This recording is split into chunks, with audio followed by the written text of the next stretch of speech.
报唔到，这个方面搁要来咯。暗暗起大雨连续落3天，受到地流方面的影响，阴暗深夜开始，整个西半部甲东北部拢明显的雨势。影响上严重的时间是阴暗的深夜甲明仔载的顶半天，会来落大雨，甚至是豪雨。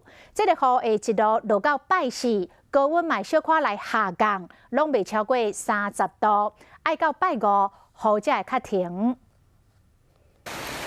会做水灾迄种大雨了后，又搁变成是热天的天气。但是26号半暝了后，搁要变天啊。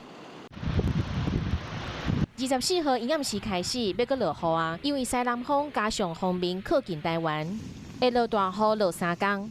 明天星期三，预估比较明显的雨势地方是在西半部和东北部地区，可能出现大雨或局部性的豪雨。星期四中午以后，也可能会有在各地出现局部性的大雨或豪雨。26号开始锋面接近，27号还搁伫台湾附近，过当天锋面才会开始向南徙移，一直到29号拜五才会慢慢远离。这波梅雨锋面会先伫中南部山区和东北部落雨，搁来就是中南部的平地。 拢会有大雨出现，一直到27号拜三，西半部拢会落雨。明天随着锋面南下，北部、东北部的天气上会变得比较凉一些，高温会下降3到5度左右。